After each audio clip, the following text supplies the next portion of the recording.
People were dashing about in all directions, panting as they wheeled laden wheelbarrows, singing as they rolled barrels, and arguing over the order in which to load all manner of boxes, bales, sacks, chests, hides, tents, and even a very large and overstuffed chair of mahogany and scarlet cloth that was being carefully strapped atop one of the wagons and covered with a purpose-made canvas hood.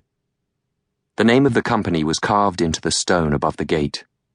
The Worshipful Company of the Greenwash and Field Market Bridge. That same name was written on the outside of the old and many times folded paper that Morkan held in his hand. The paper, like the company, was much older than the young man. He had seen only 20 years, but the paper was a share certificate in an enterprise that had been founded in his great-grandfather's time, some 87 years ago.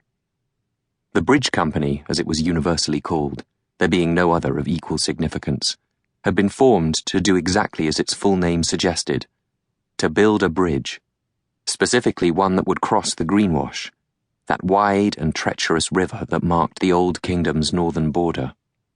The bridge would eventually facilitate travel to the field market, a trading fair that by long-held custom took place at the turn of each season on a designated square mile of steppe, some 60 leagues north of the river.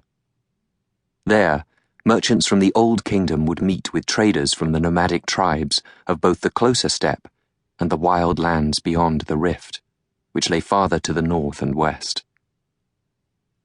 Despite the 87 years, the bridge was still incomplete. During that time, the company had constructed a heavy cable-drawn ferry, a small castle on the northern bank, a fortified bastion in the middle of the river, and the piers, cutwaters, and other foundation work of the actual bridge. Only the previous summer, a narrow planked way had been laid down for the company's workers and staff to cross on foot.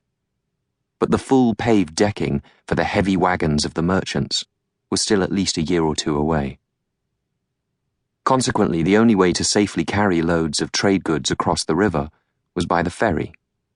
The ferry, of course, was also a monopoly of the company, as per the license it had obtained from the Queen at its founding.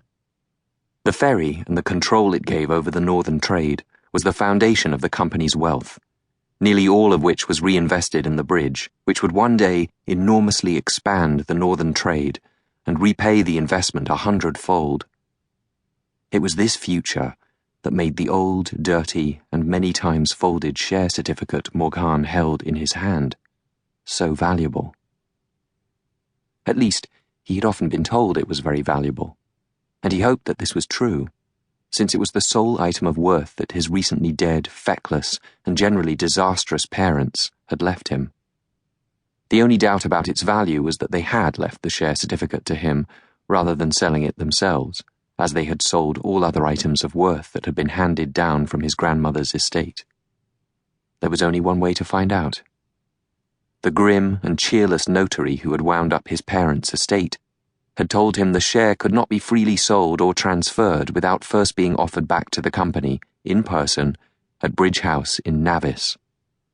Of more interest to Morkan, the notary had also informed him that the share made him eligible to join the company as a cadet, who one day might even rise to the exalted position of bridge master. Then, true to his miserable nature, the clerk had added that very few cadets were taken on, and those only after most rigorous testing, which none but the best educated youngster might hope to pass.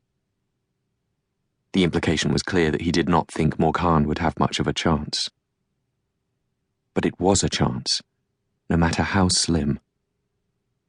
So here Morkan was, in Navis, after a rough and literally sickening 3-day sea voyage from Belissayer, a passage that had cost him the single gold noble he possessed. It had been the gift of one of his mother's lovers when he was 14, not freely given, but offered to buy his silence. The weight of the unfamiliar gold coin in his hand had so shocked him that the man was gone before he could give it back, or tell him that he had no need to bribe him.